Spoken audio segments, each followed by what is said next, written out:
Leïla Chabi, je me posais la question. Est-ce que, effectivement, l'approbation générale envers le mouvement, elle n'est pas en train un petit peu de s'essouffler? Vous parlez d'essoufflement, il y a 10 points de moins que lors de la dernière enquête d'opinion, mais il y a tout de même 60% des Français qui soutiennent ce mouvement.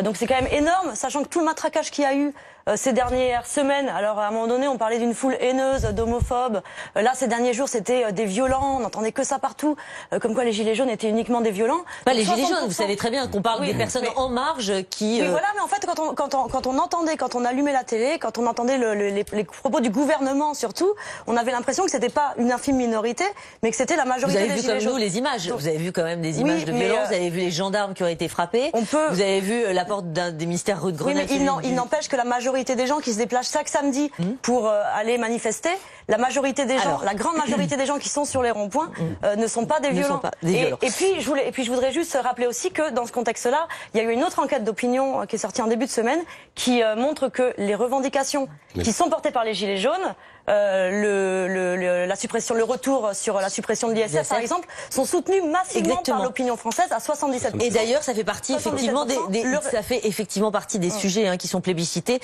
pour effectivement être discutés par les entre autres.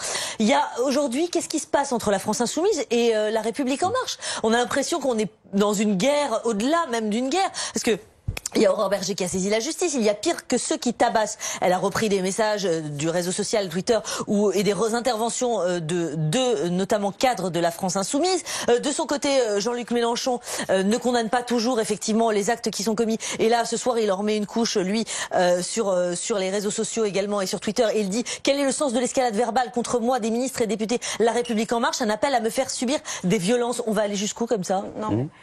S'il vous plaît, moi, là, il faut que je réponde là-dessus. Bah oui. Contrairement à ce que raconte Aurore Bergé ou ce que raconte un certain nombre de représentants du gouvernement, jamais Jean-Luc Mélenchon n'a appelé à aller casser la gueule des flics dans les manifestations. Il a appelé ça les violences résiduelles. Non, vous avez qu'à écouter. Je vous renvoie à sa vidéo qu'il a faite hier. C'est pas le cas. Le truc, c'est que, en fait, on a un gouvernement qui est complètement perdu et la seule chose qui leur reste, la seule réponse à un mouvement qui porte des revendications démocratiques, la seule réponse qu'ils ont, c'est le sécuritaire. C'est comme vous l'avez fait, monsieur, faire peur.